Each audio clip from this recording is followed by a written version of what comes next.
Hello students, आज के video में हम लोग बात करने हैं फिजिक्स के नए टॉपिक के बारे में, जिसका नाम है आपका अच्छी रेखा पर स्थित बिंदु पर वैद्युत क्षेत्र की तीव्रता। यानी मैंने आपको पिछली वीडियो में बताया था कि हम लोग डिस्कस करेंगे अच्छी स्थिति और निरक्षी स्थिति के बारे में। तो चलिए हम लोग इसको अच्छे से एकदम डिस्कस करते हैं, क्योंकि यह यूपी बोर्ड के एग्ज़ाम से आपका बहुत ही महत्वपूर्ण क्वेश्चन है और एक निरक्षी स्थिति भी उसके बारे में भी हम लोग डिस्कस करेंगे। तो सबसे पहले देख लेते हैं अच्छी स्थिति के कारण हम लोग वैद्युत क्षेत्र की तीव्रता और किसी वैद्युत द्विध्रुव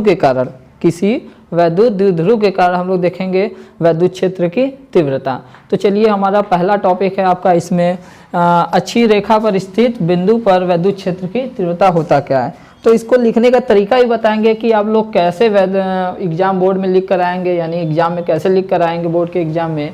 तो चलिए देखते हैं। यदि मान लीजिए कोई आवेश है, कोई बिंदु आवेश है, मान लीजिए कोई प्लस क्यू है, कोई इलेक्ट्रिक डाइपोल बनाया गया है जो कि प्लस क्यू और माइनस क्यू से मिलकर बना है। इसको मान लीजिए कोई बिंदु ए है, इसको मान लीजिए कोई बिंदु बी है। ये एक दूसरे के अल्प दूरी पर इनका जो मान होता है कितना होता है 2d। क्या होता है 2d। इनका सेंटर मान लीजिए क्या है, बीच में O है। क्या मान लीजिए O है। अब इस डाइपोल के अक्ष पर, इस डाइपोल के अच्छी रेखा पर मान लीजिए कोई P बिंदु है। अच्छी रेखा पर कोई P बिंदु है, मान लीजिए यहाँ पे कोई बिंदु P स्थित है। क्या है, बिंदु P स्थित है। अब मान लीजिए इसके केंद्र से, यानी डाइपोल के केंद्र से इसका जो बीच का दूरी है P का बीच का दूरी मान लीजिए R है। क्या है, R। ठीक, इलेक्ट्रिक डाइपोल के सेंटर से बिंदु P के बीच का डिस्टेंस कितना है, R है। हमको बिंदु P पर वैद्युत क्षेत्र की तीव्रता ज्ञात करनी है। हमको क्या ज्ञात करना है, बिंदु P पर वैद्युत क्षेत्र की तीव्रता ज्ञात करनी है। तो पहले क्या लिखेंगे, माना कोई इलेक्ट्रिक डाइपोल A और B है। बिंदु A पर प्लस क्यू आवेश है, बिंदु B पर माइनस क्यू आवेश है तथा उसका सेंटर क्या है, O है। ठीक, इन दोनों का अल्प दूरी 2d है। बिंदु सेंटर O से अक्ष पर, यानी वैद्युत द्विध्रुव के अक्ष पर कोई r मीटर की दूरी पर कोई बिंदु P है, जहां पर हमको वैद्युत क्षेत्र की तीव्रता ज्ञात करनी है। जहां पर हमको वैद्युत क्षेत्र की तीव्रता ज्ञात करनी है। तो कैसे लिखेंगे, मान लीजिए ये माइनस क्यू, मान लीजिए वो ये कोई एकांक धनावेश है, ये मान लीजिए धनावेश है, मान ले रहे हैं ये कोई क्या है, धनावेश है, पॉजिटिव चार्ज है। ठीक, तो ये माइनस के कारण इस पे जो बल लगेगा इस तरफ इसको खींचेगा, यानी इस तरफ, इस पर जो तीव्रता होगी इस तरफ लगेगी। मान लीजिए इसका तीव्रता E1 है। ठीक, इसका इंटेंसिटी कितना है, E1। अब ये प्लस के कारण और उस प्लस के कारण वो उसको उस तरफ ढकेलेगा। ठीक, उसको क्या करेगा, उस तरफ ढकेलेगा। यानी मान लीजिए इसका क्या है, इस तरफ है ढकेलना, E2। हमको परिणामी वैद्युत क्षेत्र की तीव्रता ज्ञात करना है, E। क्या ज्ञात करना है स्टूडेंट, E। ठीक, तो हम लोग देखेंगे। तो पहले क्या लिखेंगे, बिंदु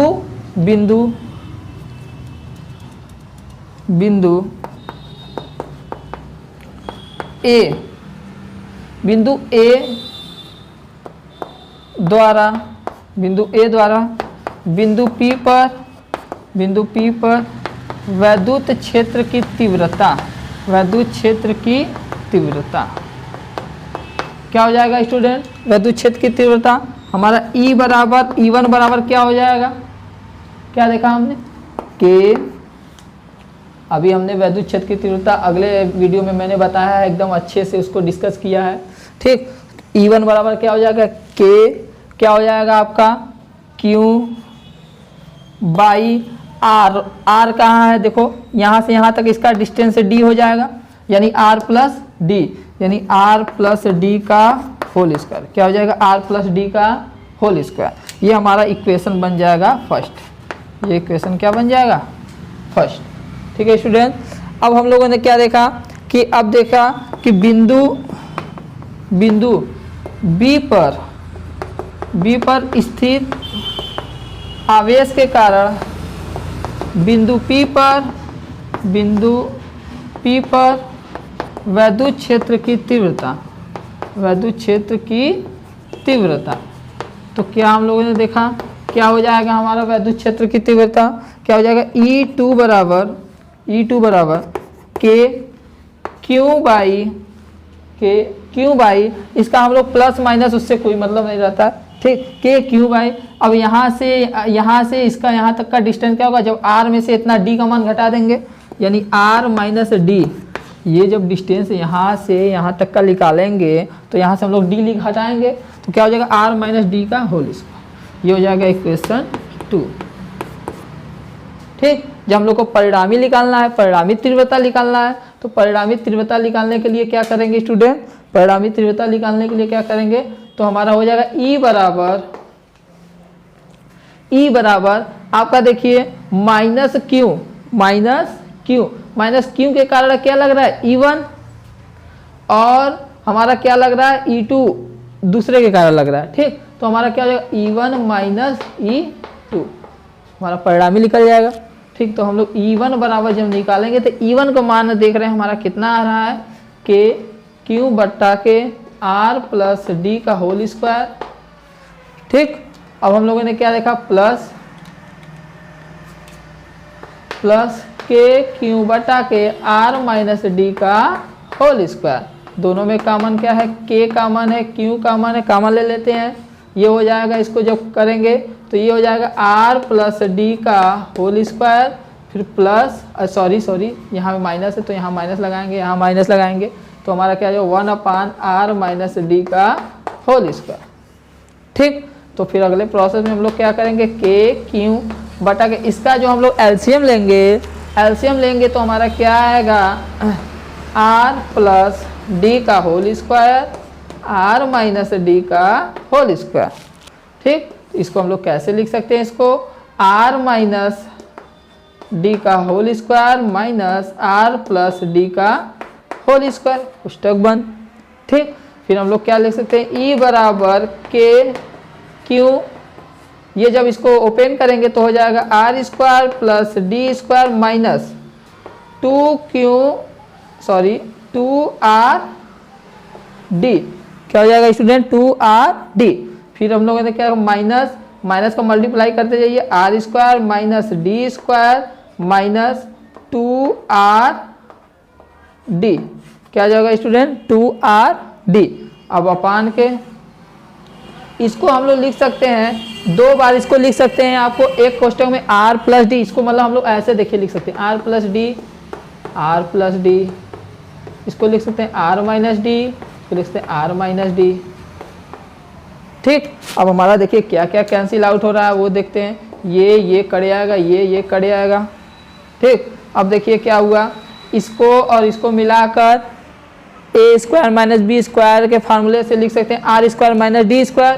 फिर इसको और इसको मिलाकर लिख सकते हैं R square minus D square, तो फिर हम लोग क्या लिख सकते हैं उन दोनों को मिलाकर R square minus D square का होल स्क्वायर, यानी हमारा क्या बन जाएगा is equal K Q into, ये देखिए क्या हो जाएगा हमारा -4rd, ठीक। ये माइनस आपका हट जाता है कब, जब आप E2 में से E1 को घटाने लगते हैं, ये भी आपका सही है, लेकिन यदि आप लेकर चलेंगे इसको E2 माइनस E1 तो आपका क्या होगा कि ये माइनस क्या होगा, हट जाएगा, क्या होगा, माइनस हट जाएगा। अब हम लोगों ने यहाँ पर एक थोड़ा सा मिस्टेक किया है, क्या मिस्टेक किया है कि देखिए ध्यान से कि हमारा जो Q1 के कारण हमारा वैद्युत क्षेत्र की तीव्रता क्या था, E1। अब हम लोग हमेशा क्या करेंगे, अब देखिए प्लस क्यू के कारण क्या था E2, हम लोगों ने यहाँ पे चार्ज रखने में थोड़ा सा यहाँ पे इधर उधर किया है, इसीलिए हमारा क्या आ रहा है, तो हम लोग को रखना चाहिए ऐसा लेकिन रख दिए ऐसा, तो आप लोग समझदार हैं ही, ठीक। तो फिर क्या करिएगा, यही जो प्रोसेस हम लोग ऐसे कर रहे हैं आप लोग E2 माइनस E1 करके कर लीजिएगा, आपका पूरा एकदम माइनस भी हट जाएगा। लेकिन जब माइनस आ रहा है तो माइनस से कोई प्रॉब्लम है नहीं, माइनस आपको हटाना है तो क्या कर सकते हैं, E2 माइनस E1 कर सकते हैं, आसानी से ये हो जाएगा, ठीक। तो देखिए -4rd, तो फिर हम लोग आगे प्रोसेस करते हैं, ये हमारा क्या हो जाएगा R square minus D square का होल स्क्वायर हो जाएगा। तो हमारा क्या प्राप्त हो गया, तो आप हाँ ये अब देखिए इसको हम लोग क्या लिख सकते हैं, इधर आइए चलिए देखते हैं हम लोग, इधर देखिए क्या हमारा निकला आपका E बराबर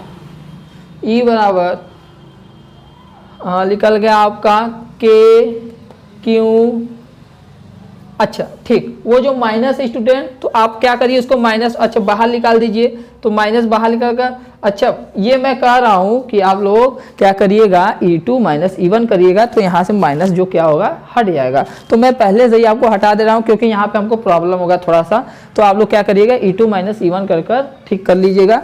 ठीक, तो यहाँ से मैं माइनस अभी हटा दे रहा हूँ। ठीक, तो चलिए देखते हैं इसको। तो हमारा क्या बनेगा, E इज इक्वल टू, इसको पहले K लिख दीजिए, फिर 2QD लिख सकते हैं, इंटू क्या लिख सकते हैं आप लोग, 2 इंटू 2। अब देखिए R भी है तो R भी लिख दीजिए, तो हम लोग क्या लिख सकते हैं इसको, R। ठीक, उसी को हम लोगों ने ऐसा लिख दिया, K 2QD इंटू 2R अपान के। अब हम लोग देख रहे हैं कि जो R का मान है, जो देखिए R का मान है वो बहुत बड़ा है, किससे, D के मान से। किसके मान से, D के मान से। यानी हम लोग यहाँ लिख देंगे R is more greater than D, R is more greater than D। तो इसीलिए हम लोग क्या करते हैं, D को शून्य मान लेते हैं। क्या मान लेते हैं, शून्य मान लेते हैं। तो जब D का मान हम लोग वहाँ शून्य रखेंगे तो हमारा क्या हो जाएगा, R स्क्वायर माइनस 0 का होल स्क्वायर। ठीक, अब हम लोग जानते हैं वैद्युत द्विध्रुव के कारण हमको निकालना है, तो हम लोग जानते हैं P बराबर होता है 2QD, वैद्युत द्विध्रुव आघूर्ण 2QD। तो हम लोग जब P का मान इसमें पुटअप करेंगे तो E बराबर आएगा K, क्या आएगा, 2P इंटू R अपान के, इसको जब 0 रखेंगे तो R 4।